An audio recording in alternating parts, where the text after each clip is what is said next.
नमस्कार दोस्तों, electrical question अड्डा में आपका स्वागत है। दोस्तों, आज की इस वीडियो में हम डिस्कस कर रहे थे पावर ग्रिड NR1 का पेपर और इसके दो पार्ट हम लोग अभी डिस्कस कर चुके हैं, जिसमें लगभग हम लोग 50 क्वेश्चन कंप्लीट कर चुके हैं। उसके आगे के क्वेश्चन आज की इस वीडियो में हम कवर करेंगे। तो आज चलिए शुरुआत करते हैं। 51 नंबर जो है हमारा, वहाँ से स्टार्ट करते हैं। हमारा 51 नंबर का जो क्वेश्चन है उसमें दिया हुआ है, the power factor of spot welding machine is expected to be around. यानी स्पॉट वेल्डिंग में हमारा पावर फैक्टर कितना होगा। तो सबसे पहले स्पॉट वेल्डिंग किसका टाइप है दोस्तों, तो ये रेजिस्टेंस वेल्डिंग का ही एक टाइप्स है। और रेजिस्टेंस वेल्डिंग जो होती है दोस्तों, वो लगभग 5 टाइप्स की होती है, जिसमें हम देखेंगे कि जो पहला टाइप होता है वो है स्पॉट वेल्डिंग। स्पॉट वेल्डिंग में हम क्या करते हैं कि स्पॉट वेल्डिंग में दो मेटल की जो सतह हैं उनको हम एक इस स्पॉट वेल्डिंग के द्वारा जोड़ते हैं, जिसमें कि हम यहाँ पर दो इलेक्ट्रोड का इस्तेमाल करते हैं जो कि प्योर कॉपर के होते हैं। और इससे इन दोनों प्लेटों पर हम प्रेशर अप्लाई करते हैं। इन दोनों प्लेटों पर प्रेशर अप्लाई करते हैं और साथ में यहाँ से ये ट्रांसफार्मर की बाइंडिंग से ये कनेक्टेड रहती हैं ये दोनों सप्लाई। और यहाँ आप देखेंगे कि ये सेकेंडरी वाइंडिंग है ट्रांसफार्मर की। तो यहाँ आप देखेंगे इन दोनों के प्रेशर के कारण और इसमें करंट फ्लो होने के कारण एक स्पॉट पर कहीं ये जॉइंट हो जाते हैं। जब हम इनको फोर्सफुली प्रेशर लगाकर इन दोनों सीटों को जब पास में लाते हैं तो एक किसी गैप पर ये पिघल जाते हैं या इनके फ्लैश पॉइंट तक हम इनको गर्म करते हैं। तो साथ में प्रेशर भी अप्लाई करते हैं, तो ये दोनों सतह एक स्पॉट के द्वारा जुड़ जाती हैं, जो कि आप बीच में देख रहे होंगे। ये जब पूरा प्रेस करते हैं हम इसको तो ये गैप नहीं दिखाई पड़ता है और ये स्पॉट टाइप से जुड़ती हैं, इसलिए इसे स्पॉट वेल्डिंग बोलते हैं। और इसमें लगभग जो पावर फैक्टर होता है वो काफ़ी पुअर होता है दोस्तों। सबसे कम इसी में होता है 0.3 to 0.5 लैगिंग पावर फैक्टर पर ही काम करती है। दूसरी जो रेजिस्टेंस वेल्डिंग होती है वो होती है सीम वेल्डिंग। सीम वेल्डिंग में क्या होता है दोस्तों, जो हमारे इलेक्ट्रोड थे अभी, वो इलेक्ट्रोड उसमें इस टाइप से होते हैं, वो सर्कुलर होते हैं और इनके बीच में ये दो सीट यहाँ पर रखी हुई होती हैं और यहाँ पर एक ये स्टेशनरी यहाँ पर इलेक्ट्रोड होता है। तो आप देखेंगे कि ये रोटेशन के कारण आपकी जो सीटें हैं वो भी इस डायरेक्शन में रोटेट होती हैं। और एक स्पॉट ऐसी इस जिस दो सीटें हैं और ये जब ये रोलर जो इलेक्ट्रोड है इसका रोटेट होता है तो ये इस डायरेक्शन में रोटेट होगी आपकी जो प्लेटें आप इस्तेमाल कर रहे हैं। साथ में एक लाइन इनमें, जैसे आपकी स्पॉट वेल्डिंग में एक पॉइंट पर ये जुड़ाव था इनका, और इसमें आप देखेंगे एक इस तरीके से लाइन या स्पॉट बन जाता है इसमें। तो इसको हम सीम वेल्डिंग बोलते हैं। और इसके बाद अगला जो टाइप होता है वो होता है बट वेल्डिंग। फिर होती है दोस्तों फ्लैश वेल्डिंग। फ्लैश और बट लगभग दोनों सेम ही होती हैं। इसमें क्या करते हैं दोस्तों कि यहाँ पर हम दो क्लैंप इस्तेमाल करते हैं इस टाइप से। और यहाँ आप देखेंगे कि इन दो क्लैंप के बीच में एक हम मटेरियल रखते हैं। एक मटेरियल मान लीजिए हमने यहाँ रख दिया और एक मटेरियल हमने इन दो क्लैंप के बीच में रख दिया। अब इन दो क्लैंप से ही आपकी ट्रांसफार्मर की सप्लाई यहाँ से कनेक्टेड रहती है और ये आपकी सेकेंडरी वाइंडिंग हो गई। यहाँ आप देखेंगे कि आप जब इनको फोर्सफुली इन दोनों को पास में लाएंगे और ये जो आपके ये बट वेल्डिंग लगभग पाइप को जोड़ने में होती है या कोई दो ऐसे मटेरियल जो सेम ही मतलब मटेरियल हो उनको हम इसके द्वारा जोड़ते हैं। और इसमें क्या है, जैसे ही प्रेशर अप्लाई करते हैं तो यहाँ पर ये आप देखेंगे कि जॉइंट यहाँ पर उनका क्रिएट होता है, ये थोड़ा सा मेल्ट होता है यहाँ पर और ये आपका जुड़ जाता है। तो ये थी बट वेल्डिंग। फ्लैश वेल्डिंग में क्या होता है दोस्तों, बट वेल्डिंग में डिफरेंस ये है कि इसमें जब हम इनको प्रेशर अप्लाई कर देते हैं, जोड़ देते हैं, पास में रख देते हैं, उसके बाद इसमें सप्लाई चालू करते हैं। लेकिन आपकी फ्लैश वेल्डिंग में हम क्या करते हैं कि सबसे पहले इनमें सप्लाई कनेक्ट कर देते हैं और फिर इनको पास में लाते हैं। जबकि बट वेल्डिंग में इनको जब पास में ले आते हैं उसके बाद हम सप्लाई जोड़ते हैं, लेकिन इसमें हम सप्लाई को पहले ही जोड़ देते हैं, उसके बाद इनको पास में लाते हैं, तो फिर ये जुड़ जाती हैं। तो ये होती है फ्लैश वेल्डिंग। इसी टाइप से प्रोजेक्शन वेल्डिंग भी होती है। प्रोजेक्शन में क्या होता है दोस्तों कि जो आपके इलेक्ट्रोड आपने देखे थे वो अब इस टाइप से इलेक्ट्रोड होंगे। यहाँ आप देखेंगे कि इस टाइप से अरेंजमेंट आपको दिखाई पड़ेगा और यहाँ ये प्लेन रहता है, यानी इसके बीच में जब हम सीट लाएंगे तो वहाँ पर आप देखेंगे इस जगह पर एक स्पॉट बनेगा, इस जगह पर एक तरीके से स्पॉट बनेगा जो ज्वाइंट होगी, और एक यहाँ पर, क्योंकि ये तीनों नुकीले सिरे आपको दिखाई पड़ रहे हैं इसलिए पूरा प्रेशर इन्हीं पॉइंट पर अप्लाई होगा और बीच में यहाँ से नहीं जुड़ेगी वो। तो आपकी दो प्लेटें इन पॉइंट पर प्रोजेक्ट की हुई जगह पर ही आपके ज्वाइंट लगेंगे, इसलिए इसे हम प्रोजेक्शन वेल्डिंग बोलते हैं। तो ये रेजिस्टेंस वेल्डिंग के 5 टाइप्स थे। तो कभी कभार क्वेश्चन ऐसे भी पूछ लिया जाता है कि आपको टाइप्स दिया रहेगा बट वेल्डिंग किसका टाइप्स है, किस वेल्डिंग का प्रकार है, तो वो है रेजिस्टेंस वेल्डिंग।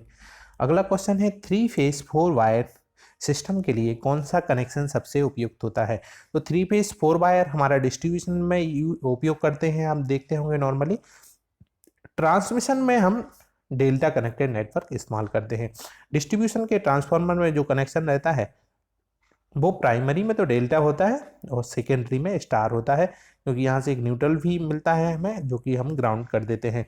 तो डिस्ट्रीब्यूशन ट्रांसफार्मर में ही 3 फेज 4 वायर सिस्टम देखने को मिलता है जिसकी प्राइमरी डेल्टा और सेकेंडरी स्टार कनेक्टेड होती है। अगला क्वेश्चन है, एक मोटर दी हुई है 35 किलोवाट से लगभग 2500 किलोवाट तक की। दोस्तों इसमें कुछ क्वेश्चन शायद जिन्होंने सिलेक्ट किया है या पेपर दिया है उन्होंने कुछ क्वेश्चनों को हिंदी में देखा है, तो इसलिए आपको कुछ क्वेश्चन यहाँ हिंदी में मिलेंगे जिनको थोड़ा सा मैं समझा दूंगा आपको। बाकी कोई कोई क्वेश्चन हो सकता है, एक या दो क्वेश्चन ऐसे हैं जो बिल्कुल भी समझ नहीं आए हिंदी में, तो उनको भी हम देखेंगे अभी आगे।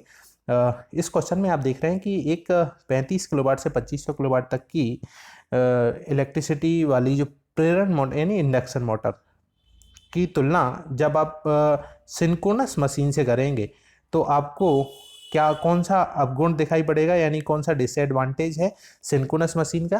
तो सिंक्रोनस मशीन का केवल एक ही है कि इसकी जो डीसी है, रोटर की जो वाइंडिंग है या जिसको हम फील्ड वाइंडिंग बोलते हैं, उसमें हमें डीसी सप्लाई देनी पड़ती है। तो ये डबली एक्साइटेड होती है, सिंगली एक्साइटेड होती है ना, तो ये हमारा डिसएडवांटेज होता है इसमें। अगला क्वेश्चन है, in a signal flow graph representation a loop consisting of single branch and single node is known as।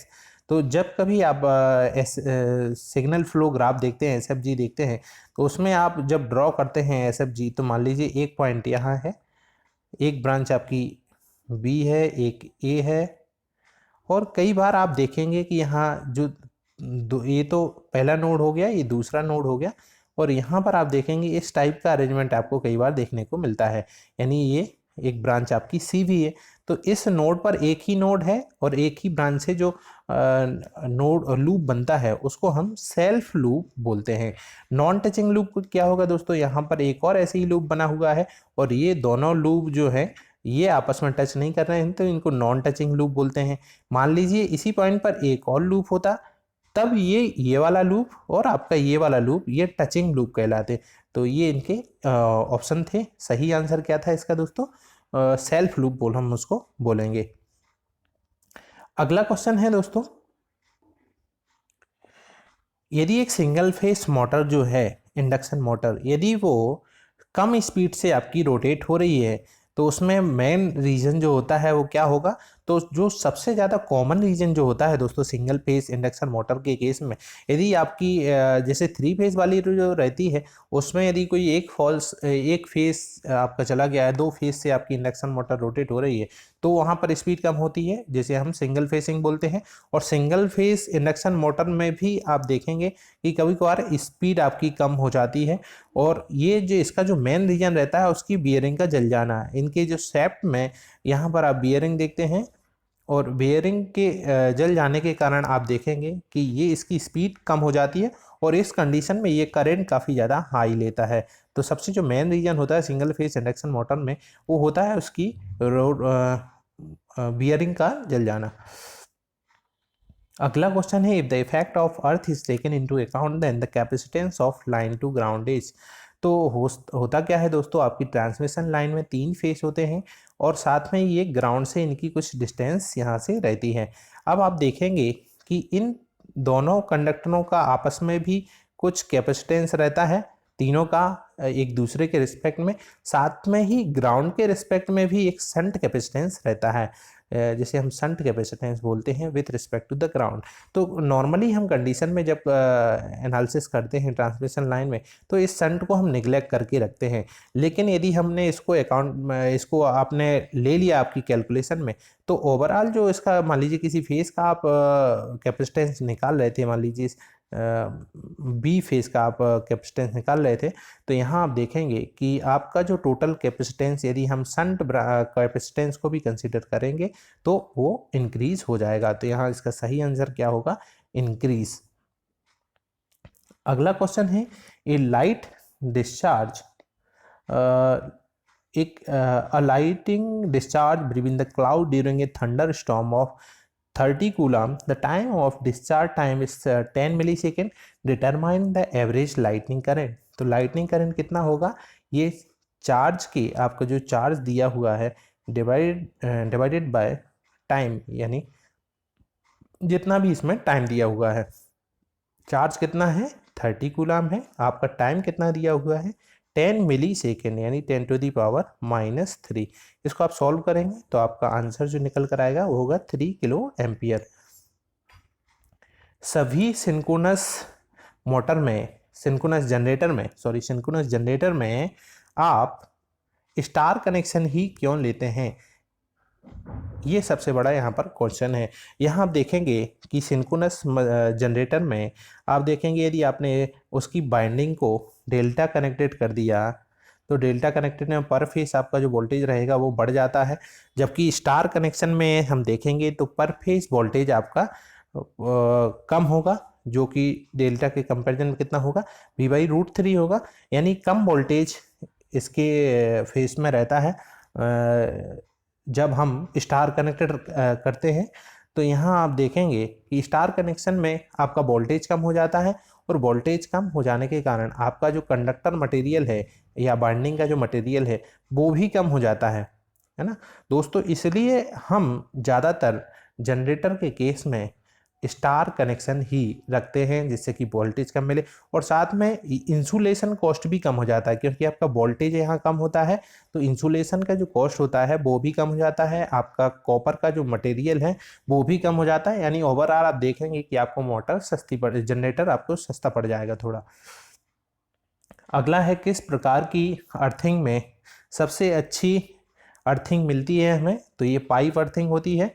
Pipe earthing जिसका कि डायामीटर, इनर डायामीटर कितना होता है, 38 mm होता है ना। और साथ में एक और यहाँ से पॉइंट निकल कर जो आता है अर्थिंग में, कि आपकी इस अर्थिंग का जो पाइप होता है वो 2.5 मीटर से कम नहीं होना चाहिए। और यहाँ पर अर्थिंग का एक वीडियो मैं बना चुका हूं पहले, जिसमें सभी अर्थिंग को मैंने अच्छे तरीके से समझाया है, और क्या क्या इनमें से ऑब्जेक्टिव क्वेश्चन निकल कर आते हैं जो ज़्यादातर पूछे जाते हैं उनको भी मैंने वहां पर डिस्कस किया है। तो वो क्वेश्चन भी आप देख सकते हैं, अर्थिंग की वीडियो आप इसके डिस्क्रिप्शन बॉक्स में देख सकते हैं। यदि आपको कोई डेटा दिया हुआ है और माध्यिका आपसे निकालने के लिए बोला है, मीडियन, तो यहाँ इसका जो फॉर्मूला होता है वो क्या होता है दोस्तों, यदि n आपकी गिवन है जो कि इवन नंबर है, यहाँ आप गिनेंगे टोटल, तो ये टोटल 8 है, तो यहाँ कितनी संख्या दी हुई हैं, 8 है। और जब इवन नंबर आता है तो माध्यिका निकालने के लिए 8/2, यानी फोर्थ जो नंबर है, फोर्थ नंबर पे क्या लिखा हुआ है दोस्तों, 8 है। इसका और इसके अगले के साथ एवरेज वो उसकी माध्यिका होती है।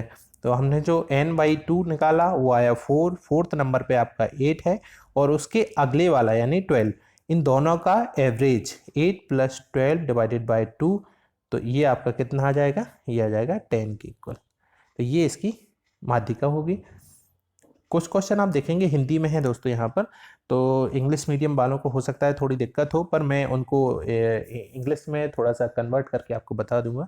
If two coil are magnetically coupled and if the entire flux produce by the one coil is linked with another coil, the coefficient of coupling will be. यदि पहली का दूसरे के साथ यदि एंटायर फ्लक्स कपल्ड हो रहा है तो उसमें जो के की वैल्यू होती है वो 1 होती है, या हम बोल सकते हैं कि coefficient of coupling will B 1। USA में कितने फ्रिक्वेंसी पर काम करती है वहाँ पर सिस्टम, तो वहाँ यूएसए में दोस्तों 60 हर्ट्ज फ्रिक्वेंसी पर काम करते हैं। ये दोस्तों अभी तक कई जगह क्लियर नहीं है कि 50 हर्ट्ज ही सही है या 60 हर्ट्ज। इस पर बहुत सारे देशों में असमानता है, बहुत सारे देश 60 हर्ट्ज इस्तेमाल करते हैं और अपन लोग इंडिया में 50 हर्ट्ज इस्तेमाल करते हैं। ओवरहेड ट्रांसमिशन लाइन में यदि टेम्परेचर बढ़ जाता है, टेम्परेचर बढ़ेगा दोस्तों तो कोई भी मेटल है वो उसमें एक्सपेंशन होगा तो इसकी लंबाई बढ़ जाने के कारण इसमें टेंशन कम हो जाएगी, तो लंबाई बढ़ जाएगी और आपका टेंशन कम हो जाएगा। The impulse response of RL circuit is, तो आरएल सर्किट में इम्पल्स रिस्पॉन्स क्या होता है दोस्तों, ये आपकी सप्लाई है, यहाँ एक रेजिस्टेंस है आर, पैरेलल में इंडक्टेंस लगा, सीरीज में इंडक्टेंस लगा हुआ है, ये V है, यहाँ पर R है, यहाँ पर L है। इसका ट्रांसफ़र फंक्शन जब आप लिखेंगे तो इंडक्टर के अक्रॉस जो ट्रांसफ़र फंक्शन होगा वो होगा LS divided by R plus LS। इसको आप सॉल्व करेंगे, इम्पल्स रिस्पॉन्स या इसका ट्रांसफ़र फंक्शन निकालेंगे तो आपका ये होगा delta T minus R by L E to the power minus T upon tau. Tau होता है यहाँ पर L बाई आर, तो ये इसका रिलेशन निकल कर आता है। यानी इसकी जो वेवफॉर्म होगी वो एक्सपोनेंशियली डिकेइंग है, यानी इसका नेचर इस टाइप से होगा। ये आप वेवफॉर्म इसकी देख रहे हैं, ये कोई दो एक्सेस हैं आपके, तो एक्सपोनेंशियली डिकेइंग नेचर का होगा इसमें, सॉरी एक्सपोनेंशियली डिकेइंग इस टाइप से होगी ये वेवफॉर्म, और आंसर क्या होगा एक्सपोनेंशियली डिकेइंग फंक्शन। अगला क्वेश्चन है दोस्तों, एक आपको सर्किल का रेडियस दिया हुआ है और आपसे पूछी है परसेंटेज एरर इसमें कितनी होगी। तो ये दोस्तों प्लस माइनस 5 mm दिया हुआ है, ये कितना परसेंट है इस एग्जैक्ट आपकी जो वैल्यू है, तो ये 40 mm और इसमें एरर जो है वो 5 mm, ये कितना परसेंट है आपकी एक्चुअल रीडिंग का, तो ये लगभग 90% इसका आंसर आएगा। तो आपका सही आंसर कितना होगा, सॉरी यहाँ पर सर्कल की त्रिज्या दी हुई है और इसके द्रव्यमान में अनुमानित त्रुटि कितनी होगी, ये आपसे इसमें पूछा है। वो 95% ना हो के दोस्तों वो कितना होगा, कैलकुलेशन में मिस्टेक है, 0.5 आपके 40 का कितना परसेंट है, तो ये कितना परसेंट होगा 3.75% होगा। यहाँ मेरे मुँह से वो 95 निकल गया था। और अगला क्वेश्चन है, in a small flat there are 5 light point and 2 fan point, how many sub circuit are required for the flat. कोई फ्लैट है जिसमें कि सबसे पहले तो आप सब सर्किट समझना होगा कि हम नॉर्मली क्या करते हैं कि पूरी घर में हम एक ही सर्किट इस्तेमाल ना करके ऐसे बहुत सारे सब सर्किट इस्तेमाल कर लेते हैं। तो सब सर्किट का इस्तेमाल कर लेने से क्या होता है कि ये मान लीजिए किसी रूम है और आपने यहाँ आप देखेंगे कि मान लीजिए पहले सर्किट में, ये पहले रूम में कोई दिक्कत है, यहाँ कुछ फॉल्ट आ गया तो आपका यही वाला सर्किट यहाँ पर अफेक्ट करेगा, दूसरे वाले रूम की सप्लाई तो चालू रहेगी, यहाँ कोई इफेक्ट इसका नहीं देखने को मिलेगा, तो इसका इफेक्ट नहीं आएगा यहाँ पर। तो ये अलग अलग ऐसे हम सब सर्किट घरों के अंदर बना के रखते हैं फॉर सेफ्टी के लिए। तो यहाँ सब सर्किट दो टाइप से हो गए आपके, एक होता है सब सर्किट में मिनिमम आपको लगभग 2 सब सर्किट रखने की कोशिश करना चाहिए, क्योंकि एक सब सर्किट यदि फेल हो जाता है तो आप दूसरे से काम चला सकें और दूसरे रूम की सप्लाई अफेक्ट ना हो। तो इसमें एक आता है लाइट सब सर्किट, एक होता है पावर सब सर्किट। तो लाइट वाला जो होता है उसके लिए मैक्सिमम लोड उससे कितना ले सकते हैं, उससे हम 800 वाट लोड मैक्सिमम ले सकते हैं। जबकि पावर सब सर्किट में हम कितना लोड ले सकते हैं, इस तरीके से डिज़ाइन करते हैं कि उस सब सर्किट से हम 3000 वाट लगभग पावर ले सकें। इसमें आपके लाइट वाले में क्या आ जाते हैं, लाइट सब सर्किट में आपके लाइट आ जाती है, आपका फैन आ जाएगा और एक 3 पिन सॉकेट भी आ जाएगा जिसकी एम्पियर रेटिंग कितनी हो, 5 एम्पियर हो। लेकिन पावर के लिए, पावर में आप रेफ्रिजरेटर यूज़ कर सकते हैं, हीटर इस्तेमाल कर सकते हैं, या और भी जो भी आप इक्विपमेंट लगाए हुए हैं वो इस्तेमाल कर सकते हैं, और जिसके की रेटिंग 3000 वाट से ज़्यादा ना हो टोटल। अब यहाँ एक और पॉइंट आता है कि यहाँ आप देखेंगे हमारे क्वेश्चन में पूछा है कि हमें कितने सब सर्किट की ज़रूरत है। तो अब इनका लोड कैलकुलेट कीजिए। 5 लाइट पॉइंट, लाइट में लगभग 30 वाट, आप 40 वाट लोड ले लीजिए, तो ये लगभग हो जाएगा आपका 150 वाट के। प्लस 2 फैन पॉइंट है। फैन आपने आज के जो मॉडर्न फैन है उनके अकॉर्डिंग देखें तो 80 वाट, 60-70 के वाट के इक्वल आते हैं। तो 2 यहाँ पर मल्टीप्लाइड बाय 70, तो यहाँ कितना हो जाएगा 140। टोटल आपका लोड कितना हो गया, लगभग 150 और 140, ये 1000 से तो कम ही है। तो यहाँ पर आप देखेंगे कि एक ही सब सर्किट में आपका काम चल जाएगा। यदि आपका मान लीजिए टोटल आपके लाइट फैन और दोनों का मिला के आपका यदि मान लीजिए आया होता कि 1200 वाट टोटल आ गया होता, तो यहाँ पर आप कितने सब सर्किट चाहिए रहते। यहाँ आप देखेंगे इसको हम डिवाइड करते 800 से, क्योंकि एक सब सर्किट में कितना 800 वाट होता है। तो ये जब डिवाइड करते तो ये 1 पॉइंट कुछ पॉइंट में आता। तो ये इसको हम लगभग इसके फ्रैक्शन को हटाते हुए और हम इसको लगभग 2 सब सर्किट लेके चलेंगे। एक से यदि थोड़ा सा भी ज़्यादा है तो उसको हम दूसरे सब सर्किट का इस्तेमाल वहाँ पर ज़रूर करेंगे। तो यहाँ ये 2 सब सर्किट हो जाते। मान लीजिए टोटल लोड आपका 1600 आया होता लाइट और फैन का मिला के, तो यहाँ पर भी आप देखेंगे 1600 डिवाइडेड बाई 800, तो टोटल 2 सब सर्किट आप इस्तेमाल करेंगे। तो इस टाइप के क्वेश्चन भी आ सकते हैं। ये मान लीजिए लाइट का दिया है, अगली बार आपको पावर सब सर्किट का क्वेश्चन देखने को मिल जाए, वहाँ आप किससे डिवाइड करेंगे, वहाँ 3000 से टोटल पावर निकाल लीजिए। वहाँ रेफ्रिजरेटर की पावर निकाल ली, आपने हीटर की पावर निकाल ली, टोटल पावर को डिवाइड करेंगे 3000 से। तो वहाँ पर जितने टाइम से वो डिवाइड होगा उतने ही उसमें सब सर्किट इस्तेमाल होंगे।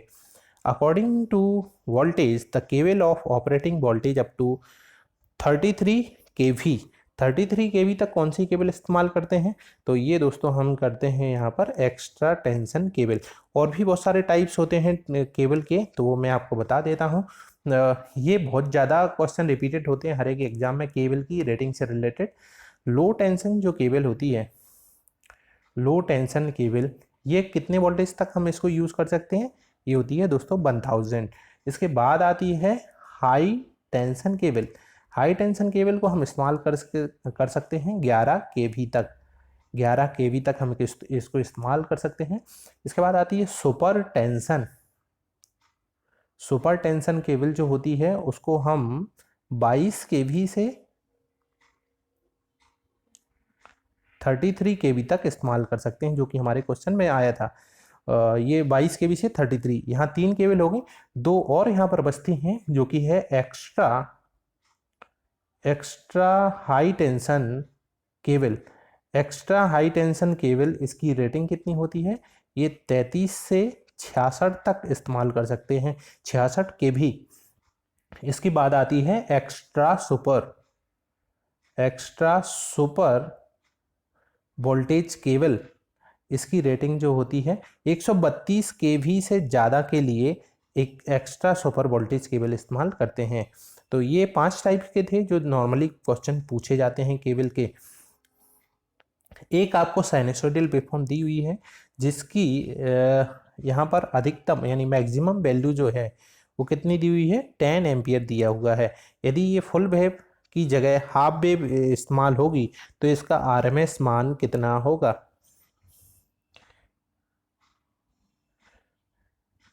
आरएमएस मान कितना होगा, ये आपसे क्वेश्चन में पूछा गया है। तो कोई फुल वेव हो या कोई भी वेव फॉर्म हो, उसका मैक्सिमम तो हाफ में या फुल में सेम ही रहेगा, यानी Vm आपको गिवन है 10 एम्पियर। RMS वैल्यू कितनी होगी इसके लिए, वो होती है Vm/2। ये होती है दोस्तों हाफ वेव के लिए। दोस्तों फुल वेव के लिए आप देखेंगे तो फुल वेव के लिए इसकी वैल्यू कितनी होती है, वो होती है Vm/√2। ये RMS वैल्यू होती है ना। और यदि हाफ वेव में एवरेज वैल्यू की हम बात करते हैं तो Vm/π होती है। और यहीं यदि हम फुल वेव की बात करते हैं तो वो हो जाएगी 2Vm/π होगी। और यहाँ से एक और क्वेश्चन जो सबसे ज़्यादा इम्पोर्टेंट है वो होता है हाफ रिपल फैक्टर और फुल वेव का रिपल फैक्टर। तो रिपल फैक्टर क्या होता है दोस्तों, सबसे पहले रिपल फैक्टर को हम देखते हैं।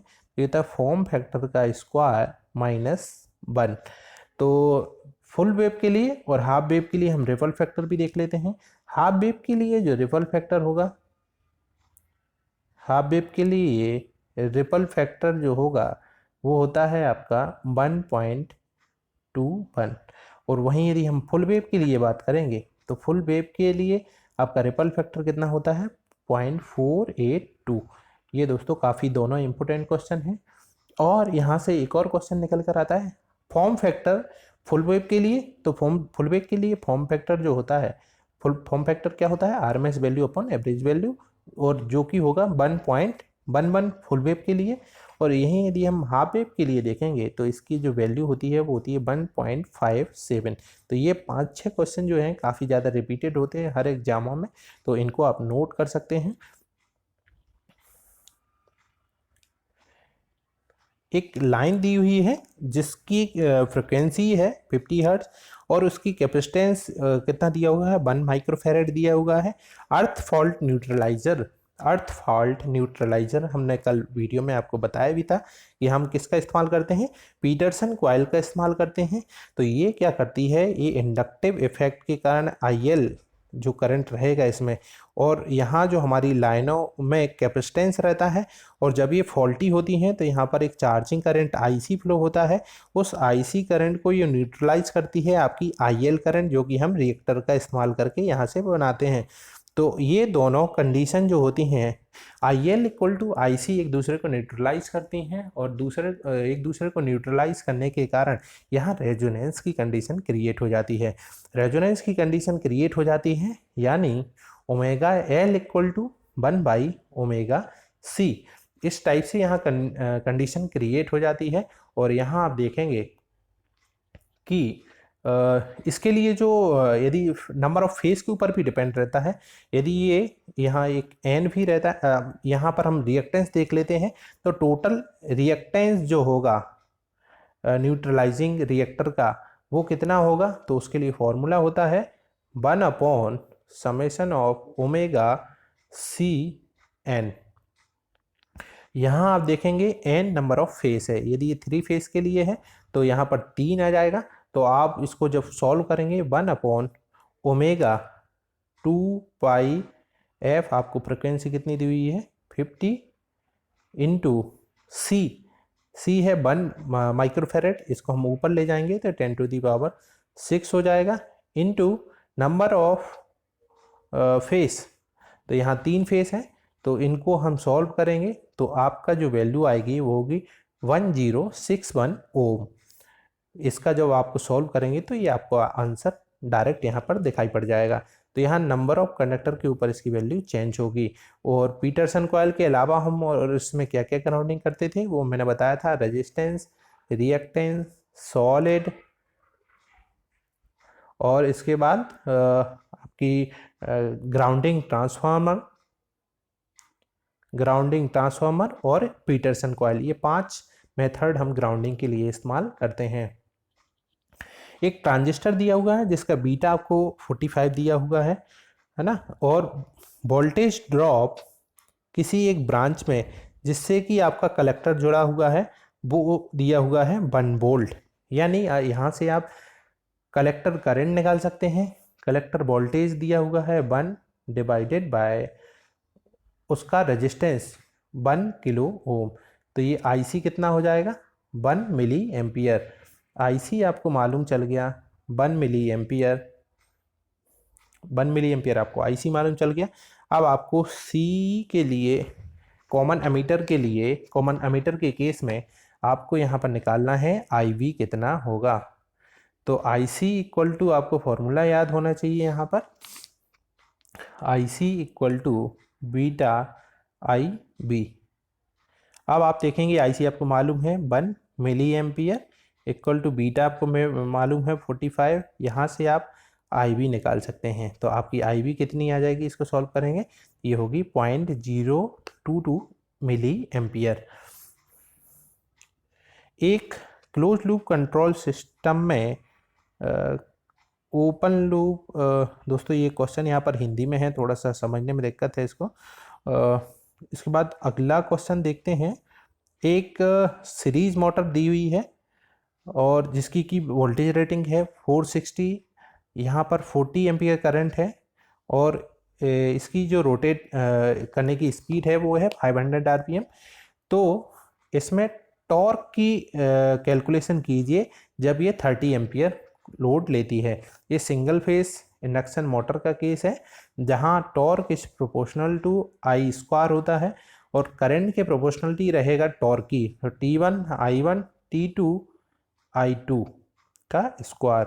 यहाँ आप देखेंगे T1 आपको कितना दिया हुआ है, निकालना है, सॉरी, इक्वल टू एक के कांस्टेंट मान लेते हैं और करंट पहले आपकी कितनी थी 40 का स्क्वायर। तो अब जो न्यू टॉर्क होगा वो किसके रिस्पेक्ट में होगा, वो 30 एम्पियर के रिस्पेक्ट में होगा। तो ये कितना हो जाएगा 1600। अब डिफरेंस इनका हम लेंगे 1600 माइनस 900 क्योंकि 30 का स्क्वायर किया, divided by with respect to previous case. तो इसमें क्वेश्चन पूछा गया कि हम जब 930 एम्पियर करंट ले रहा है उस समय इसका कितना % टॉर्क इसमें बचेगा, divide by 1600 equal two into 100। तो ये आपका निकल कर आएगा 43.75%। इसका सही आंसर कितना होगा 43.75%। Torque is proportional to I²। अगला क्वेश्चन है, निम्न में से कौन सा मैट्रिक्स विद्युत प्रणाली नेट, ये दोस्तों क्वेश्चन समझ में नहीं आया है हिंदी की वजह से। और अगला क्वेश्चन देखते हैं। एक ह्यूमन बॉडी में टेम्परेचर कंट्रोल सिस्टम हम इसको लेके चलें तो इसकी कमांड इनपुट जो होगी वो हमारी डिजायर्ड स्किन का टेम्परेचर होगा। एक आपको स्ट्रिंग इंसुलेशन दिया हुआ है जिसमें कि 4 यूनिट है आपकी, यहाँ आपकी 4 यूनिट है और इन चारों के क्रॉस आपको वोल्टेज तो नहीं दिया हुआ है। The bottom most unit voltage is 33.33%।